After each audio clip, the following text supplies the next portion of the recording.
লেলিন পড়েছো? Karl Marx, Rammohan Vidyasagar পড়েছি।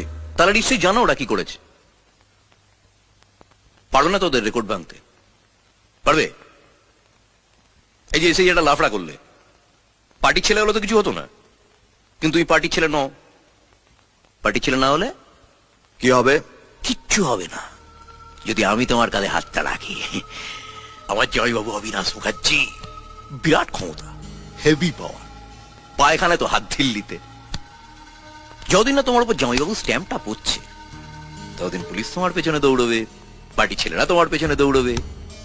না খাওয়া সময় পাবে না রে ভাই, দিন রাত দৌড়ে মরতে হবে। আমার পাস্ট জানো?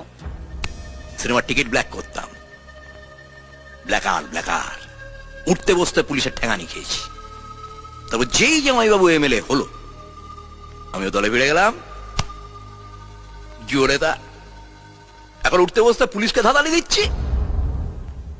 বড় বড় হেক্কার না হলে সব হয় না। বিরাট হেক্কার। কত কি হতে পারে জানো? ধরো তুমি রাস্তা দিয়ে যাচ্ছ, পেছন থেকে একটা লরি এসে তোমার, না হবেই বলছি না, হতেও তো পারে।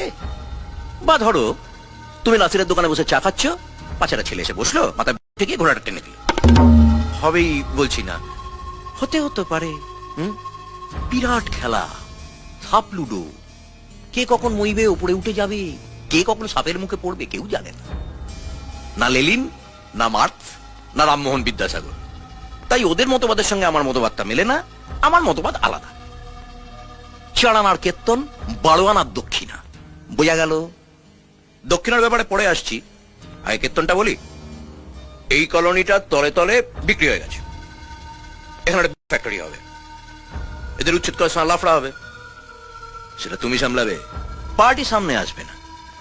বদলে পার্টি তোমার একটা থাকার ব্যবস্থা করে দেবে, আর লাইফ টাইম মেম্বারশিপ। খেয়ে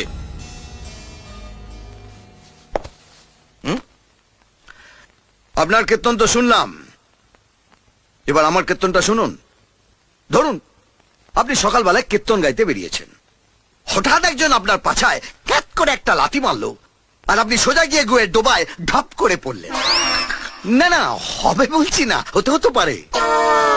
ধরুন না আপনি আমাকে আদর করে বাড়িতে খেতে দিলেন, লুচি, আলুর দম, টমেটোর চাটনি। আমি লুচি আলুর দমটা খেলাম, কিন্তু টমেটোর চাটনিটা খেলাম না। তার বদলে আপনার ওই পচা টমেটোটা পায়ের নিচে পচ করে দিলাম, আর টমেটোর বিচিগুলো পক করে বেরিয়ে। আমার না না, হবে বলছি না, হতেও তো পারে।